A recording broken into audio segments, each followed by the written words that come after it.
দীপু দাসের যে মর্মান্তিক হত্যা হয়েছিল বাংলাদেশে তার প্রতিবাদে এবার প্রোটেস্ট করতে দেখা দিয়েছে নেপালে। নেপালে মেন যে হাই কমিশন আছে সেখানে অ্যাসিস্ট্যান্ট হাই কমিশন যেসব জায়গায় আছে সব জায়গায় এখন নেপালবাসীরা প্রোটেস্ট করতে দেখা দিয়েছে।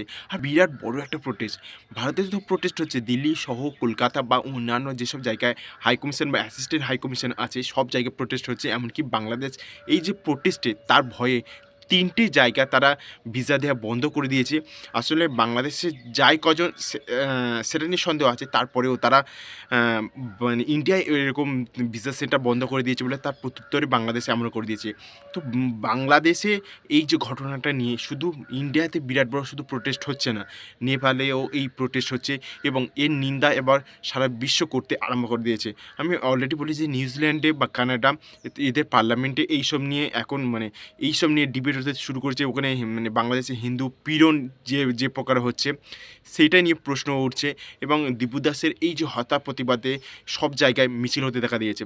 আর আমাদের পশ্চিমবঙ্গের যে যে বিরোধী দলনেতা শুভেন্দু অধিকারী বিজেপি দলনেতা সে এমনকি অ্যানাউন্স করেছে যে দীপু দাসের যে পরিবারের পুরো ভরণ-পোষণ তার যে খরচ তার পরিবারের যা কিছু সব কিছুর খরচ সে নিজে বহন করবে। সে ইন্ডিয়া থেকে টাকা পাঠাবে।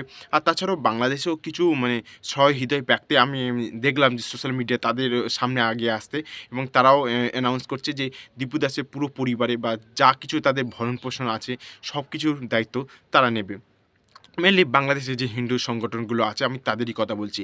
আসলে আমরা একটা জিনিস দেখেছি শেখ হাসিনা আমলের যদি এরকমই একটা ঘটনা আমি এর আগেও দেখেছিলাম যখন এরকম ৩০-৪০ টা বাড়ি এরকম মানে জ্বালিয়ে দেওয়া হয়েছিল। কিন্তু তখন দেখেছি যে বাংলাদেশে যে শেখ হাসিনা হয়তো এমন একটা ইনসিডেন্ট হয়ে গেছিলো কিন্তু সে ওখানে তাদের সব সরকারি অধিকর্তাকে পাঠিয়েছিল এবং সব কিছু তদন্ত করেছিল এবং তাদের পুনর্বাসস্থান এবং সব কিছুর ভার কিন্তু বাংলাদেশ সরকার তখন নিয়েছিল। কিন্তু এখনকার যে বাংলাদেশ সরকার এর কোনো স্টেপই এখনও পর্যন্ত মানে সেভাবে আসে না। তারা মানে এখন এই মানে যে নিপীড়িত হয়েছে তার পাশে দাঁড়াতে পারছে না। আসলে যে ঘটনাটা হয়েছে সেটা মিথ্যে কোনো ঘটনা।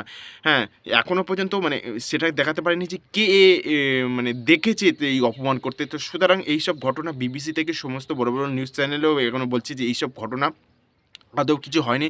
শুধুমাত্র ওকে ফাঁসানোর জন্য ওরকম ক্লেম করে দিয়ে সব জনতা ওকে ওর উপর চড়া হয়ে যায়। হয়ে গিয়ে ওকে ওরকমভাবে মানে নির্মমভাবে তাকে হত্যা করে। এটাই হচ্ছে মানে বাংলাদেশের কালচার ছিল। তো যাই হোক এরকম বাংলাদেশ তো আবারও করছে মানে এই যে ওসমান হাদি তারও মৃত্যু নিয়ে যে ইন্ডিয়ার উপর ক্লেম করছিল।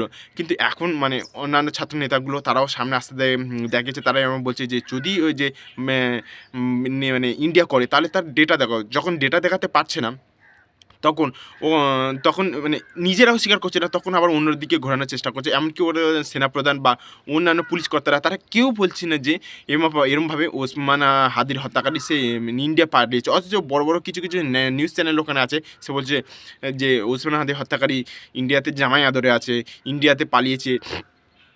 কত কি রটানো মানে রটাচ্ছে। কিন্তু এখনো পর্যন্ত ডেটা দেখাতে পারে নাই। তো এখন মানে এরাই প্রশ্ন করছে যে এটা একটা নিছক হচ্ছে বা মানে ভারতে পালিয়ে যায় এটা একটা বাহানা নিজেদেরকে মানে ব্যর্থতাকে ঢেকে রাখার জন্য।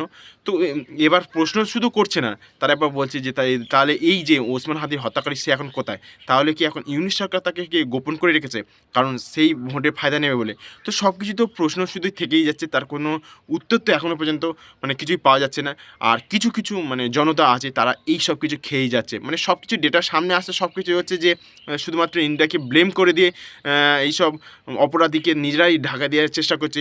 সেসব কিচ্ছু দেখছে না। তারা শুধু চোখ বন্ধ করে আছে। কিন্তু ব্যাপারটা হচ্ছে এইটা নিয়ে ইন্ডিয়া শুধুমাত্র তলব করছে বারবার শুধু ইন্ডিয়ার হাই কমিশনকে আবারও ২য় সপ্তাহে এবার তলব করেছে। এর আগের সপ্তাহে তলব করেছিল, ফের আবারও তলব করেছে হাই কমিশনকে। কিন্তু এই তলব করে কতটুকুই হবে? আমাদের এখন বিরোধী দল নেতাগুলো এবার প্রশ্ন করতে শুরু করে দিয়েছে যে, ইন্ডিয়া কি করছে? বারবার এরকম হিন্দু নিপীড়ন দেখেও কেন বারবার নে যে নিজেদের বাজেটে বাংলাদেশের জন্য অর্থ বরাদ্দ রাখছে? কেন ইন্ডিয়ার বাংলাদেশের সঙ্গে এমন প্রকার এখনো পর্যন্ত সম্পর্ক রেখেছে? কেন সে বাংলাদেশের উপর চাপ সৃষ্টি করছে? করছে না।